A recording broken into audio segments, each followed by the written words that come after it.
Thank you. Everybody has tuned in to listen. I am always amused. You notice, I think, when we go through this webinar that I've got a sense of humor. So what I always find amusing are these introductions, because you kind of feel like you've died, isn't it? When everything is just spoken about you.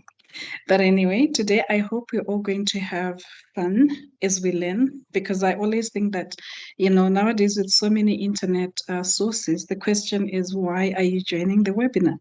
And the point is always at the back of my mind when I deliver any training. I don't just want to download information, but I want to share experiences and make us go through the journey together, so that I think it's always easier to remember what we have discussed if it is delivered in a particular manner, not just information. So Zandile, I took the opportunity, just as I was working through it, of actually trying to maybe retune the topic, just covering everything, but at least focusing on the opportunities and their challenges. But I like to always talk of the opportunities, because therein you then find that, by talking about the opportunities, by reverse, you're actually looking at the challenges as well. And we're talking about leveraging intellectual property in Africa. So leveraging is exactly what it is, making the best of something that we already have, so that we've got, greater outputs. So I hope you will enjoy the presentation, and please feel free to use the chat box. I'll try to, as much as I can, to also check it as I go along, so that, it becomes interactive. Or Zandila and the team can also assist us in that regard. So in terms of the presentation, thank you. In terms of the presentation outline, it's always nice when you're going on a journey to understand exactly how it's going to be. I don't like to take anyone by surprise. So, and I think it's good manners also, isn't it? You want to know the beginning and the end. So I'll talk a bit about AfrIPI, but Zandile has already covered quite a bit in the introduction in that regard. And then I will then just get us to discuss, intellectual property, which I will use the acronym IP for. And then we'll go through a case study, and I'll just, emphasize that this is purely fictional, but it will hopefully give us a good background as to the IP issues that we want to discuss. So the legal foundations that you will see from the topic on the invitations that you received will also then be covered. And then thereafter, we'll do a summary just to refresh our minds or to underscore the main points that we'll have discussed. And then thereafter, we'll have a conclusion. So without much further ado, I'll just introduce you to the AfrIPI project. You'll notice its colors are also distinctively green and gold. I always like to think, that green is a sign of life, and then the yellow and the gold are a sign of the world. And I think these really join together in intellectual property discussions, because IP is life and it is gold in many respects. And the pronunciation is AfrIPI. Some people call us AfrIPI. No, we are not edible. We are AfrIPI. But it doesn't matter really what you call us. So AfrIPI is a Pan-African project which is co-funded by the European Union. I can see the emojis, and the EUIPO. The EUIPO is the European Intellectual Property Office. It is a project. It is a budget of 17.4 million euros, so it is actually quite a big project. The direction of the project is handled by the European Union, and its implementation is done by the European Union Intellectual Property Office. We have an initial duration which commenced in 2020. And it will end on 31 January 2025. And thereafter, it's not out of scope that there might be an extension because of the greater needs that there is. So, but at the moment, the actual termination period is 31 January 2025. The objectives of the AfrIPI project are primarily to use intellectual property and to promote it as a tool for enabling trade and investment between Africa and the European Union. And we do this by supporting African initiatives such as the Agenda 2063, the African Continental Free Trade Area Agreement, and the protocols that are now being created under that. So we are really Pan-African in our approach. In terms of our activities, we are also very Pan-African in the way that we implement these activities. So how they're implemented is really in 3 locations in Africa. Regionally, we have a team that sits in Harare, with the project leader, Ida Galindo, and it looks after the AfrIPI 22 member states. And then we have another sister team, which is sitting in Yaoundé in Cameroon, and this one looks after the 17 OAP member states. And then we've got also an expert who is seconded to the African Union Secretariat in Accra, Ghana.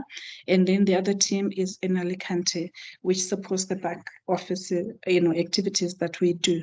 So that's what we really do. Pan-African, we do not select whether a country is a member of the current regional formations on IP or it's not. Our activities also cover Nigeria, Ethiopia,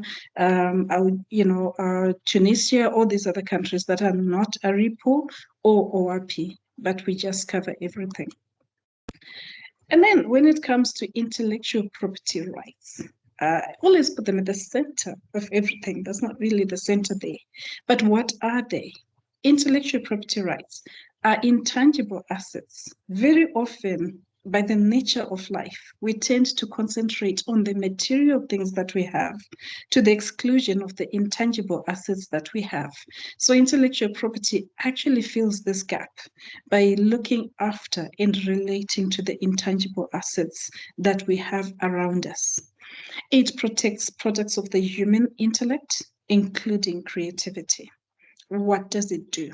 I will talk a lot about this, or we will talk a lot about this, but the main things that I want us to be aligned as we begin is that IP gives and protects a competitive advantage in businesses and in institutions. It also incentivizes innovation. I think you've heard of the reward theory, the quid pro quo. Governments will protect intellectual property so as to protect innovation and investments that go into creating products that are useful to society. So hence that quid pro quo is established.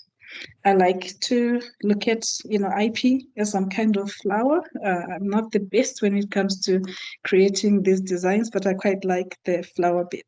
So if you look at intellectual property, you can then look at it as like the core of everything else that we have, like a core of the flower. And then it's got all these other petals. In no particular order, we've got patents. These create innovations, mainly of a biological, mechanical, technical nature that are new. We call it novelty, industrially applicable. And they are also absolutely new. Then we've got designs. These tend to protect the aesthetics and the functionalities of a product or a design. So for example, if one is buying an electric iron, ordinarily, yes, you want something that is hot, that is going to heat your clothing and make it straight. But you can't divorce, the aesthetics sometimes from the functions of it. That's why brands will be different. There is LG, for a television. There is Smeg, for a kettle. So you're not just buying something that heats water. But when you're buying a Smeg, sometimes it's the design that you're after. It's particular aesthetics and functionalities that you're after. So all these things are protected by design. And design, because it provokes our decisions to make a purchase, they're critically important in business. Copyright is something that protects creativity in terms of literary works and other stuff that are related to it. But under the Berne Convention, copyright subsists automatically, so there is no requirement for registration. But lately, even under the ARIPO system, there's now the Kampala Protocol, and in other countries, there are systems for the voluntary registration of copyright. It's purely voluntary, and generally, it is really used to help the presumption of ownership, to just help you establish that you own the works. But otherwise, under the Berne Convention, as long as you created a work, regardless of the quality of it, copyright protection subsists in that work. And you're automatically protected from substantial copying by anybody that you have not authorized. Utility models, patents, and designs tend to go hand in hand. In some jurisdictions, utility models are called petty patents. There's nothing petty about them. It's just that they require less rigorous, patent requirements. So, for example, it must be new and it must have an inventive step. But it must just be low-level kind of invention. So it's easy for us to leverage utility models where maybe patentability cannot be established, particularly when it comes to the issue of novelty. That is where most, I think, patents are downgraded to utility models. TKs is traditional knowledge and genetic resources. These are new age kind of intellectual property rights that are coming. So traditional knowledge is actually, normally communally based, methods that are known by a community. Genetic resources, generally, they are all communally driven. But I'm not saying all the time, but generally that is the case. GIs are geographical indications. These protect, agricultural products, but now in Europe they've extended them to non-agricultural products that are famous or because of a particular geographical location. For example, champagne from the region of Champagne in France. When you open that bottle of champagne, there's a particular quality, taste, and maybe emotional attachment that comes from consuming a product from a particular region. Trade secrets, these are secrets, but that are useful. For example, the most commonly referred to secret is the Coca-Cola formula. There are various theories about how it is kept, but generation after generation, the Coca-Cola, remains one of the world's most guarded trade secrets. But we also have, especially in the food industry, these chicken organizations that claim that they've got a secret source and it's protected by trade secrets, so that at least when you taste that particular chicken in Harare, Zimbabwe, it should be the same taste that you get in Sandton, in Joburg, in Cairo, in Egypt, basically. So they maintain consistency and product loyalty through keeping secrets of how they actually make and deliver particular services. Plant varieties.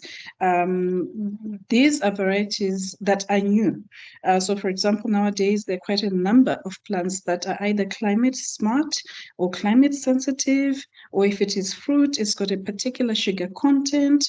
It's not so sweet, or if it is watermelons, for example, some are seedless, mangoes are seedless. All these new varieties come up with new valuable traits that people want to protect. But perhaps the most ubiquitous form of intellectual property right is the trademark, which some people call brands. All over the shops, whenever we go and buy a particular item of clothing, sometimes people are informed by the brand. You want this particular kind of shoe, you want this particular kind of sportswear. There are a lot of, I think, assumptions and emotional and psychological, I think, attachments that we develop. If it is a particular brand of coffee, you really are driven by that, a drink that you're drinking. So that is why under trademarks, the issue of trademarks that are just generic has become very topical. People want to be able generally to identify, align, and associate themselves with a particular brand that they have known, sometimes from generation to generation. Now we're turning to the importance of intellectual property rights to businesses, and need I say institutions, because not all organizations are into business. For example, research and development institutions. Doesn't mean to say that when you say the importance of IP, they should downplay it or that it doesn't apply to them. But intellectual property traditionally will protect and safeguard investments made in research, development, and branding. You've spent a lot of time, commitment, nurturing a particular brand. It's only fair that others, without authorization should not be able to leverage, piggyback, or manipulate the work and the efforts that you have put into a product, for free. So intellectual property rights come in this regard as, a protector and as a safeguarder of all these rights that you have. Competitive advantage. This comes through mainly product and service differentiation.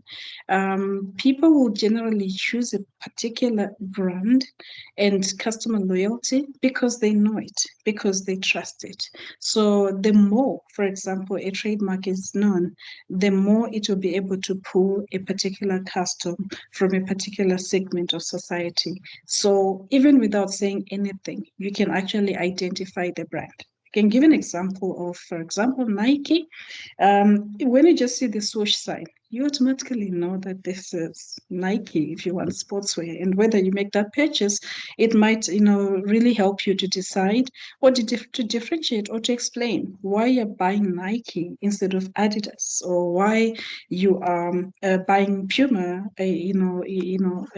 or any other brands that you're choosing.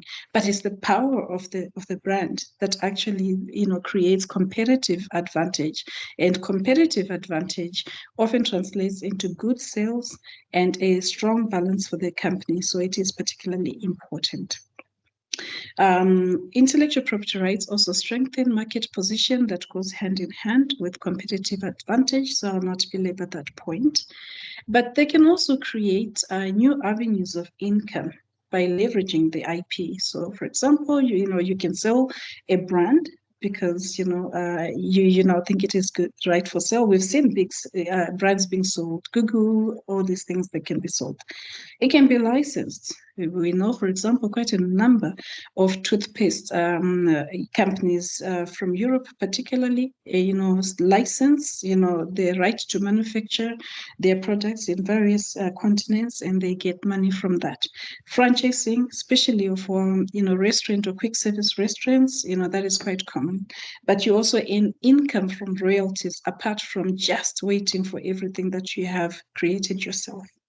So in sum, the importance of IP, I can relate to what John F. Kennedy said. He said, in today's knowledge-based economy, and we are knowledge-based and increasingly becoming so, intellectual property is a company's most vulnerable asset. And again, by company, I said we can actually include other institutions. It's what sets successful businesses apart from their competitors. And I think that is increasingly becoming evident. And because I'm a Rasta, by the way, I'm a Rastafarian, cosmetic Rastafarian. I am a cosmetic one. So I'm sure people are looking at my dreadlocks and thinking, well, what does the Rastafari people say? But if I can quote from Robert Nesta Marley, that famous song, I can relate IP to what he said. IP can emancipate ourselves from mental slavery, and none but ourselves can free our minds. I mean, although it was written redemption song in a different context, today, if you relate it to IP, it really does ring true. IP will do a lot to emancipate us from so many of our challenges. So now, I've spoken a lot and I honestly don't like speaking too much. Let's focus on a case study. And I hope, that will become a bit more interesting. So let me highlight that, this company name, which is Tech Hub Ventures Pty Limited, is a fictitious entity. It doesn't exist. So I just came up with it. So let's say Tech Hub Ventures is a dynamic innovation ecosystem that is based in St. Joburg in South Africa. It comprises, because it's an ecosystem, R&D institutions, startups, SMEs, and individuals focused on technological advancements in various economic sectors. It's quite big. Its founding partners are none other than God Willing Zambic and God Knows Sibanda. And this ecosystem was started in 2017. And then as a matter of background, God Knows estranged wife, sadly estranged, let's call her Onyinye. She was 43 at that time. and came up with the idea after being frustrated that a dashing, handsome husband, who was at that point 23, he was 23, she was 43. So she really wanted to find him a gainful, a productive economic endeavor, what other people call a job. So she started looking in the market, scratching her head, what can she do? So she identified a gap in the market for this kind of innovation hub. And then what she then did was to create the hub's name and the logo, and she also created the standard operating procedures. And then she introduced God knows, who actually used to be a boyfriend before, to God willing, and he was now an angel investor. And I think because of that association, I don't know what you think, suddenly uh, God willing, was quite happy to fund, the startup and provided all that money that was required to set up Tech Hub Ventures, which we can sometimes call THVSA. And then Onyinye became the third director after that. So the two girls and Onyinye set up this company in South Africa. Then, as normally happens sometimes, love went sour, and Onyinye, and God knows, then became estranged, resulting in Onyinye relocating to Zimbabwe. And what did she do? She then registered a company almost similar, called it also Tech Hub Ventures, but this time Zimbabwe Private Limited. So that's THV Zim. And now we've got THV SA and Zim. But the fortunes of Onyinye were actually a lot better than the two gods. So in Zimbabwe, she won several government tenders and then also did exceptionally well in Namibia, in Botswana, in Zambia, and has become a market leader in the region in providing computer programs and various business software solutions. So Onyinye is not just only, replicated this business successfully in Zimbabwe and expanded, but she also added these, interesting additives. So her program comes in a very distinctive, beautiful, beautiful box, and it's fancy, and it contains a pamphlet which outlines the company's history, vision, and mission statement. So we've got our copyright stay coming through. In the distinctive fancy box, we've got our design also coming through. And then the gift box also has several technical functions. So imagine if you can, but once you open it, it will be collapsed into a special water retention promoting windowsill container for growing your herbs and small rooted flowers. So you'll have your mint, you have all your other, herbs on the windowsill from this container once you use it. So again, now we've got that utility model function is something that can be used. But she has also made some improvements to the original THV computer program from South Africa to align with the needs of her customers in Zimbabwe and the region. So THV SA does not have any registered intellectual property rights. And in South Africa, the gods are not doing that great. Their staff also do not have any signed non-disclosure agreements, NDAs, or confidentiality agreements. They're just running, I guess. Amen. So Onyinye now uses the same name and logo as Tech Hub Ventures in the region. So increasingly, to the irritation of the two gods, when foreign customers contact THV South Africa, they then suddenly say, "Oh, sorry, we actually wanted the bigger and original THV, not you." So it now is creating, some bit of tensions in the business. The one God saying, "Yeah, you got this woman on board. Now she's going to Zimbabwe. See what she's doing. We're actually not getting the sales." So the tensions there are quite high. But let's look at what these company logos look like. Well, for the guys, the two gods in South Africa, they've got the pale blue one. It's Tech Hub Ventures. So we call it stylized because they've put in three elements there together. The other one is also called Tech Hub Ventures, and they've got pair of lines. For the gentleman, it's everyday solutions for your business. And for Onyinye, it's solutions you can for every need. You know, she's not very good in English. So she's just put it there. So it's a bit of a concern for THV. They say, okay, you know, look, what is she actually doing? But sometimes people don't look at the payoff line. They simply just look at the Take Hub Ventures. And you see how she's also done hers? It's Take Hub across and then Ventures there. And then she's also used the colors green and blue. And these ones have also used the colors green and blue, but it's Take Up Ventures. I don't know which one is easier for the eye to pick. Do you actually start looking at this misspelling here, or you look at the long line here? Does this color make you energetic, this pale blue, or this vibrant color automatically makes you notice Onyinye? It would be interesting to just find out from you how you feel. But this is how the two logos are actually being marketed. Remember, I said it's a fictitious thing. So what are the relevant IPR issues that we can identify in this matter? Let's forget the love, the estrangement that has happened. It happens in love, we know that. But in business, how can we leverage it and what issues arise? So first and foremost, can THA South Africa stop Onyinye from using the THV brand in Zimbabwe and in other countries? Remember, it started in South Africa and there were 3 directors. Initially, there were 3, then there were 2. This one is now here. I would be interested to know in the chat, or even if you are willing to raise your hands, you know, there's no right or wrong answer. And as you found out, I'm actually quite easygoing and I've got a great sense of humor. I would never embarrass anyone or humiliate anyone. So please feel free to just, you know, raise your hands and let me know if you've got any thoughts, any ideas, or if you're shy. Okay, I'm shy too. You can put them in the chat and then we can, you know, go along as we discuss this. But I do want to make this webinar as interactive as possible. You know, I believe in having fun as we learn.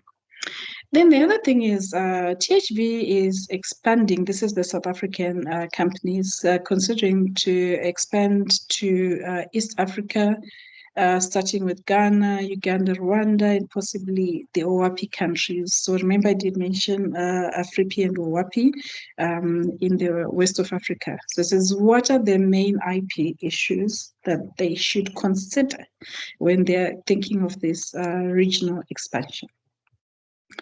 Then there's also another fact there. THVSA has established through social media that there's a tourism services company also called Tech Hub Ventures. But remember, it's now not stylized as one word, but it's actually 3, Tech Hub Ventures.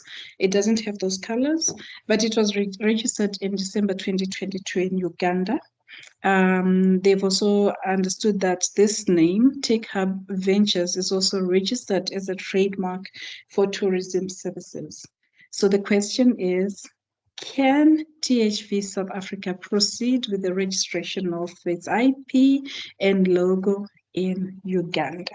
I'll be interested to know what your thoughts are. And then Onyinye, on the other hand, she's aware that God knows and good wills are after her. You know, business is business. The business of business is money. And, you know, people can actually become very emotive and emotional, you know, in these circumstances, depending on how they value money. I don't, that's why I'm poor. But some people, it matters. So she would like to register her company's logo, number 1, as quickly as possible. And number 2, in as many countries as possible, including Angola, Nigeria, Africa, that is in Africa, and abroad. She would like to register her IP and their trademark, particularly in France, Italy, Spain, Portugal. How best can she achieve this? I'll just check in the chat if there are any brave ones. Zandile can help me. Do we have any answers in the chat to any of these questions? If there are none. Not currently. I think maybe currently in the chat. Okay. Please, you know, like I did say, I don't bite, you know, feel free to come through. But whilst we are going through, waiting for anything to come through the chat, I will try to answer some of these questions and then deal with the legal foundations the way we have, you know, I have them in our questions. So I'm just going back. So the first thing to understand is that intellectual property rights are territorial. So THV South Africa cannot actually stop THV Onyinye's THV in Zimbabwe unless they had registered their intellectual property rights in these countries, Zimbabwe and the other areas where Onyinye has gone to. So the first principle to note is the territoriality of intellectual property rights. You are protected country by country. The other thing is the confusion, the bigger in the regional THV. That is exactly why we should be using intellectual property rights to protect our brands in the first instance. Because if you do not, somebody else can replicate the idea and actually become more financially successful than you. There is no justice as we understand it, primeval justice, when it comes to business. It's a dog eat dog out there. And that's why I said the business of business is making money. So Onyinye, was bright and she set herself up in Zimbabwe and had a regional strategy, whilst the two gods were still thinking that maybe, expansion from South Africa was not something that was their priority until Onyinye now started doing these things. And to their irritation, customers seem to have a preference for Onyinye's brand rather than their own. Then regarding these two, it's about relationships. Sometimes people think about separation at the point of separation. No, in life as in love, you must always think separation at the inception of a relationship. So it's a pity that, when these three directors formed THV in South Africa, they never actually wrote down what they could and what they couldn't do with regards to their intellectual property rights. They were more focused on just getting the money from the product, but they were not focused on the IP itself. And therefore, Onyinye was quite right. If one wants to, she went to Zimbabwe and started replicating, the logos precisely in almost the same way as it is being operated in South Africa. If you look at the predominant elements of the true marks, they're pretty much the same. There is an oval device, with some color, blue color inside, and a black border, and the words Tech Hub Ventures. This is basically what we are looking at. So sometimes the payoff lines matter, but at the center, what hits a person when they're making a choice is sometimes the predominant element. So she took that because it was actually not protected, either in terms of the intellectual property rights or in terms of non-disclosure agreements or in terms of other contractual arrangements. There was none. So intellectual property, the principle is that you can't divorce intellectual property from prudent business dealing. Intellectual property, like a good perfume, will sit well on a body that is well prepared. So it is important to make sure that your intellectual property rights and strategy accentuate, strengthen, and add value to something that you have already created. What are the relevant IPRs that you can identify in this matter? I tried to, I think, already give you some pointers there as we're going on. There is the trademark brand, Tech Hub Ventures. It's a trade name, but it's got a logo, so they could register that as a composite trademark, which incorporates Tech Hub and the circle device and everything often the payoff line together. So we've got the trademark, we've got the computer programs themselves. Whether they're actually registrable or patentable, is a territorial issue. One is to look at the laws. What do the laws of South Africa say? What do the laws in Zimbabwe say? And Onyinye has actually started a regional expansion. So there's also the issue of the registrability of these programs, either nationally, because South Africa is not a member of the AfrIPI IP system, or if Onyinye is using them, the concept of registering IPRs through a regional strategy in one application, filing and designating Zimbabwe, Zambia, Malawi, Namibia, Botswana, wherever she wants to go, Ghana, that principle is there. Unfortunately, it's beyond the scope of this webinar for 1 hour to be able to go through all that. But I guess the point of this webinar is to just raise awareness of the issues that then arise when you're dealing with IP practically and in a business setting. And if there's a need, I'm sure Zandila and the team will then organize, another webinar that deals with that particular detail. Then there's the issue of also the utility model. I gave you that. Then there's the issue of the copyright for the manual. The point is, IP rights often complement each other. They are not isolated. They don't exist in silos. And as a business, the strategy should be able to layer your intellectual property rights, like we layer perfumes, you wash, with the body wash that smells the same. Then you put the scent on the oil, and they all together become a beautiful, inclusive whole, isn't it? So our intellectual property rights should also be like that. Or if you're not into beauty, but you're into interior decorating, intellectual property rights are pretty much the same. Like you'll have a focal point in your room and you put that focal element, whether it's a couch, that becomes, for example, your trademark. And then you put all the other things to accentuate, isn't it? You're accentuating the colors, the green, the teal, the couch with the sitters, and you're accentuating with everything else that you have. So it actually becomes quite interesting. And it takes us back to that flower that I was talking about in the beginning. If I can just quickly go back to that one. That's how, it's this one here. So we tend to build up, so this could be our focal point. And then how you put and arrange things around you is determined by your business strategy.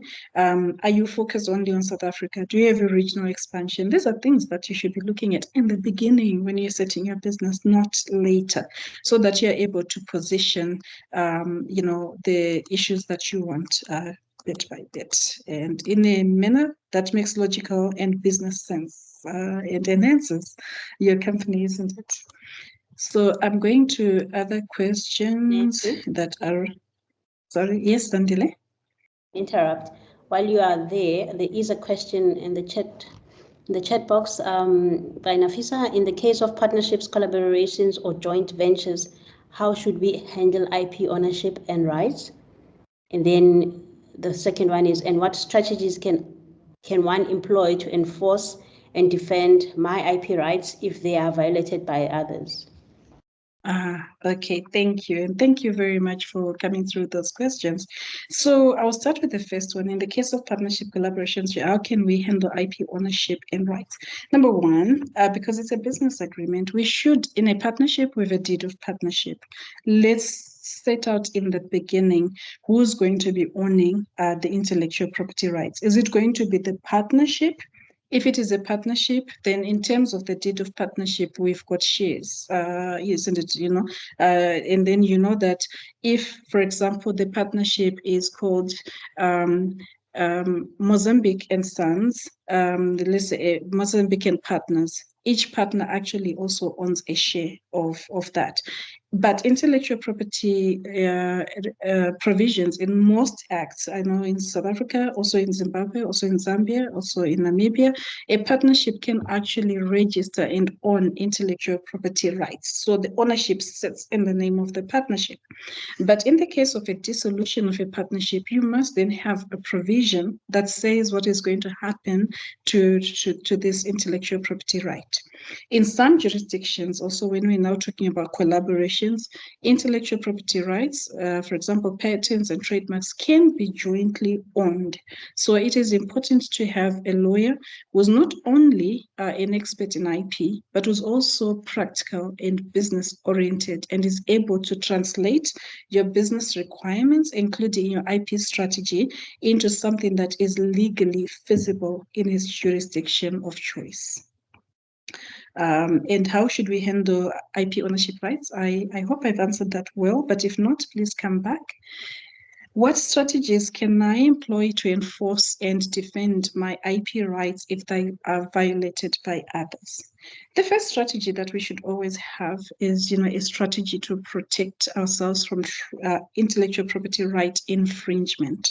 So one, in most cases, you have to be seen to be using your registered intellectual property rights, so that the first defense that people come up with, because I've done that also unfortunately to other people, is once you're found in the wrong, the first line of attack is to try to cancel the intellectual property rights, be a trademark or a patent or a design, on the basis that they have not been used. Particularly trademarks, there's specific provisions that say in many cases, if a trademark has not been used as a trademark, usually for 5 consecutive years from the date of registration, then it becomes vulnerable to cancellation by any aggrieved party. So for you to be able to attack, you must also be able to defend. It's like football, isn't it?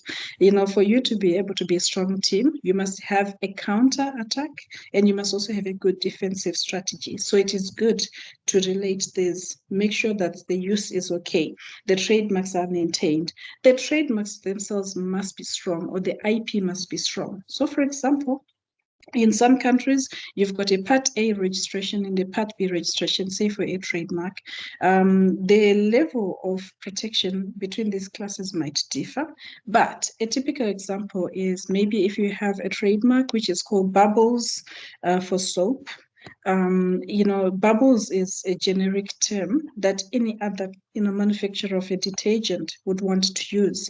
So it's not a very inherently strong trademark. It might be registered because it has become what we call distinctive through use, but it's not a very strong, it's not a very strong trademark. So start in the beginning by having a very strong trademark. Have a strategy of searches. It's like raising a child. You want to make sure that this is your child before you start doing all sorts of things. So also conduct searches so that you know that you'll have exclusivity when you go into the market. Yeah, it's a bit like falling in love, isn't it? Before you engage, you want to make sure, why do people engage? You want to make sure that you've protected this person from any other people, isn't it? So why can't we also do the same thing by conducting searches and then reserving rights where it is possible to reserve rights, and then registering? Because now you can go out in the market and proudly shout, this is my trademark, in the same way as we can go out there and shout that this is my husband or my wife, or we've seen people practicing, isn't it? It's kind of sweet at weddings when they then suddenly say my wife and I, and they're clearly not used to that. But we must also have this, my IP and I. Why can't we have my IP and I? So please, let's strategy that is helpful in that regard. But let me move on to other questions. If you're with the herbalists to get knowledge on plants and what they use to treat specific diseases, most of the times they do not want to give information because they think you'll run away with the idea and how they'll benefit. Bravo to the herbalists. Why should they give you this information? Like I said, that's what we now protect as traditional knowledge. There should be nothing for free. It's a pity that in Africa we've been slow because of the communal nature of our communities. We tend to share everything. We share spouses, we share we share information, we share everything. Whereas maybe in the West, and I mean it very respectfully, there's that unitary approach to things. It's mine and mine alone. So I think sometimes this has been actually a negative factor in us protecting our intellectual property rights. We should really act like these herbalists. And thank you so much, Amy, for putting that post in. Yes, they are right. Why should? Because if they tell you exactly how this herb works, you're not going to come back and seek their services. And in most cases, you pay the herbalist something, isn't it? And it goes back to what we're saying. The business of business is making money. So why should they empower you and then you don't come back? But it's a pity nowadays that on most social media platforms, you find some of these traditional secrets are now then just being dished on social media. And that's saying, if you know, and you're like, okay, I didn't know that you could drink okra to reduce high blood pressure, things like that. But we learn so much. But within reason, we should be able to use our traditional knowledge also for the benefit of ourselves, our communities, and then it becomes also a global initiative. I think I've exhausted the questions on the chat, and our time is flying really quickly. So I just need to go back to where we were. I'm driving, this like I think a taxi driver, isn't it? Like whiz, whiz, whiz, whiz, make way. But that's how we have to do things to be able to get things done quickly. So we had already covered the various intellectual property rights that we were talking about. Then there's the issue of how do we register and how do we protect? I mentioned briefly the territoriality principle when it comes to intellectual property rights, but we can actually, in our business strategies and in our appreciation of IP, understand that intellectual property protection in Africa and abroad entails the following basic considerations. National, there are some countries where only national IP registration and protection strategies work or are provided for in the law. I mentioned South Africa, for example, not being a member of AfrIPI, and also South Africa not being a member of the Madrid Protocol for the International Registration of Trademarks. So you always have to understand whether you should be registering your intellectual property rights nationally. The way I do this, I call it like, I've just called it a concentric circle theory. It's like if you take the example of a stone and you take a bowl of water, when you drop the stone, the point where it hits is your nucleus market, and that becomes your primary area of intellectual property protection. So your business hub is in South Africa, you start there. But never ever think that where you start from is where you're going to end. So the ripples in the water, because after you hit your point of impact, there are ripples. Always think of the spillover markets. If I'm in South Africa, what is likely to happen? I'll give you an example of one of the songs that is trending right now. It's called Single. I think it's called Single. But there's this debate: is it from South Africa? Is it from Zimbabwe? Or it happens because the languages are quite close. So business interests will also be quite close. So don't focus on one country. Think of the spillover ones and then make sure that you are plugged so that it's like concentric. You start in the middle, you go out, and then you go out again. So you start in South Africa, think regional, then think Pan-African, then think international. So you can then now use the regional, national in South Africa, regional, that's AfrIPI or WAPI. Then you think of international, if it is trademarks, like Onyinye was thinking of all those countries, Spain, Italy, France. So she could have a Madrid protocol strategy for the international registration of her trademark. Hopefully this time without any errors, then registrable in one application to cover all those jurisdictions. So it's literally taking an application and then ticking, it just makes you powerful, doesn't it? And say, France, I want it tick. Italy, I want it tick. Instead of having to fly to Italy, to Spain, meet different IP agents, pay a whole ton of money, you might have the money, but save it for something useful. Let's be more efficient, practical, and intentional in how we look after the resources that we have.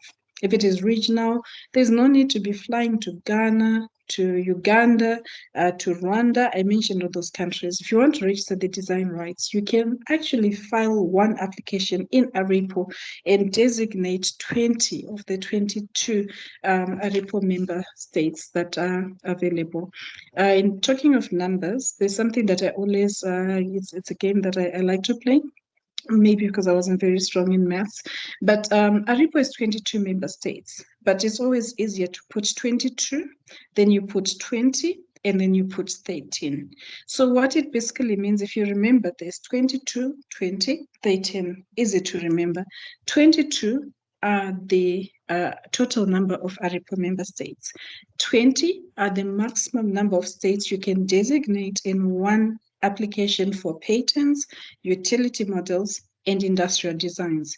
The two that are not members of the Harare Protocol, under which these titles are granted, patents are granted, and then utility models and designs are registered, are Somalia and Mauritius. 13 is the maximum number of states that you can designate in an AfrIPI trademark application. And the beauty of the AfrIPI system is that you don't have to designate all of these countries. According to your strategy, and you keep going back to strategy, you can designate at least one country and then choose the other ones that you want. If you just want one and you're using a regional route, that's fine. But well, you're actually underutilizing it, aren't you? The regional use more. So for AfrIPI 2022, 2013. For OAPI, 17. And for OAPI, what you need to understand, it's a unitary system. So it's you don't choose states. You automatically designate all of them in a single application. And the enjoyment of the rights are countrywide. There are less variations. So these are the things that we just need to understand about the regional AfrIPI OAPI. Then international, I'm speeding for time.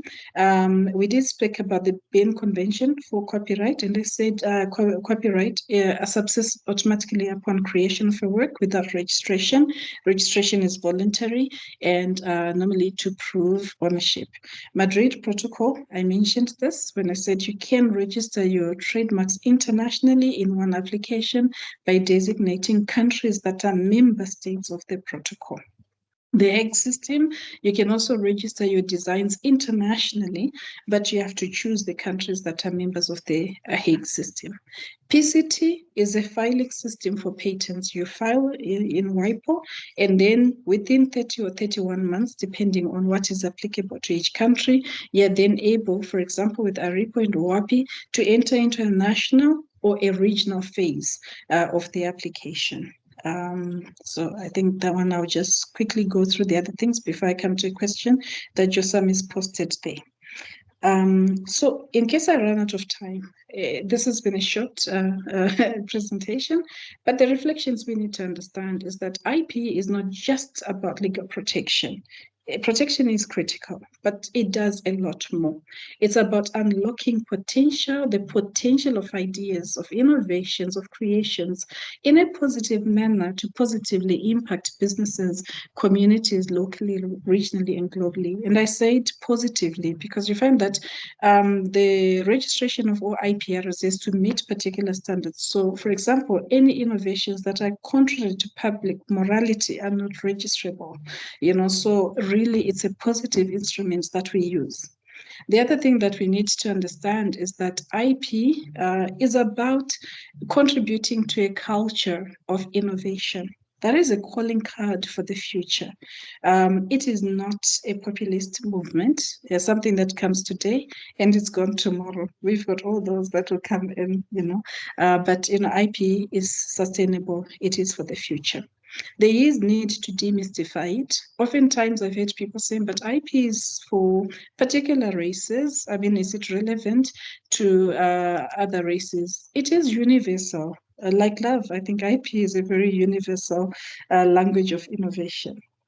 And it is transnational in its culture, and it will forever be here. That's why when it comes to intellectual property, let's not just think narrowly in terms of the current country that we are in, but let's also have a regional, global mentality to align our strategies to.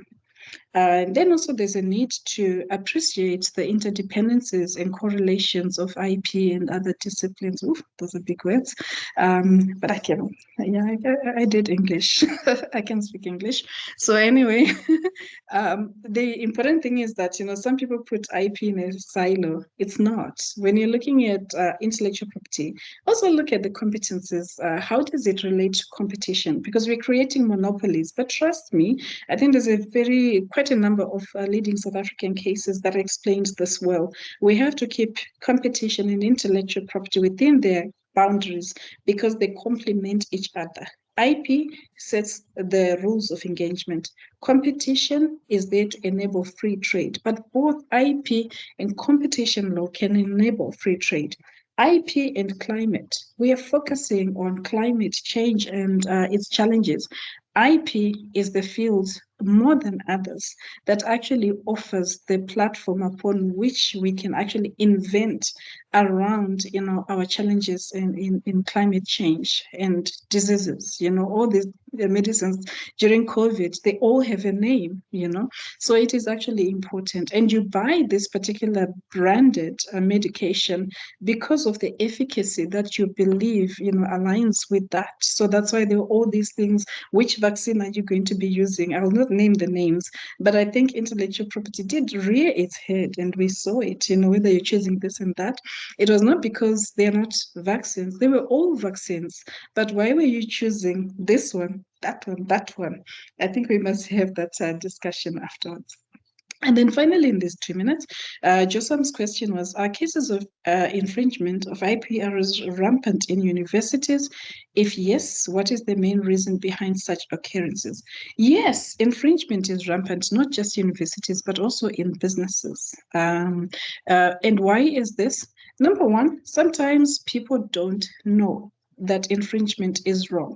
IP is often regarded as an innocent crime. That's why the difference between a counterfeit and infringement is that infringements, there might be that defense of being an innocent infringer. You don't know. We don't talk about it often. And remember, I did say it's also a cultural thing sometimes that we're used to sharing. So we think there's nothing wrong if I just take, if I copy.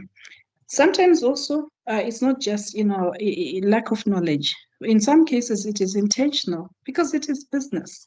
You don't have to start from the beginning with all that sweat, tear, and all the investments that went on.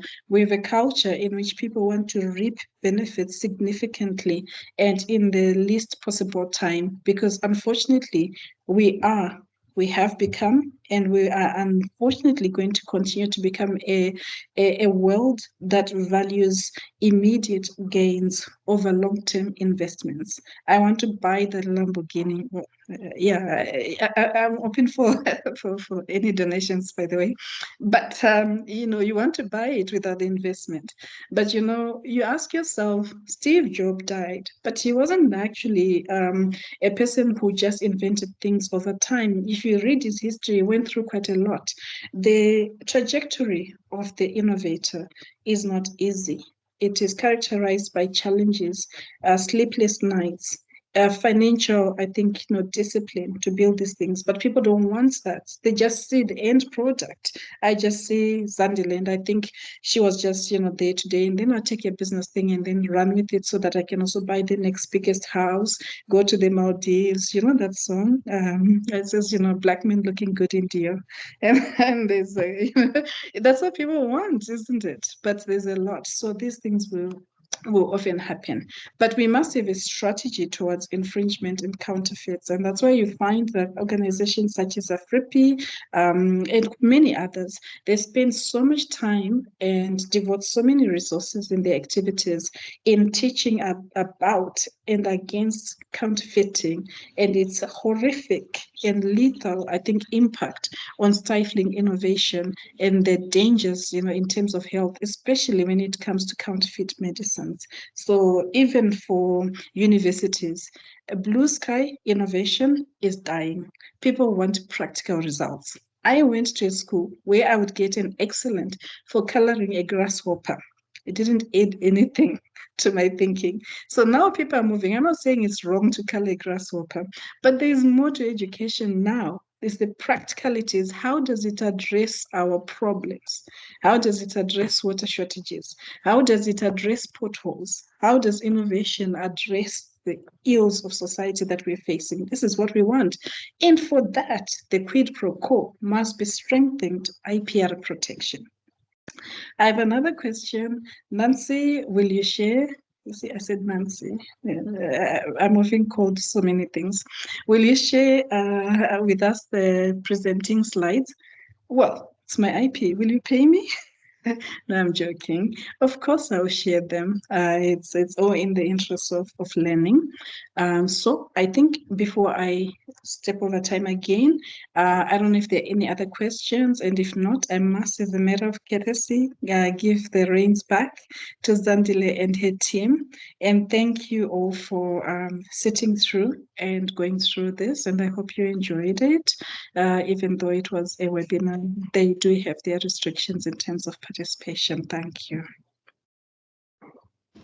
Thank you so much, Nancy. Thank you for this wonderful presentation and the time that you've taken to prepare this for us.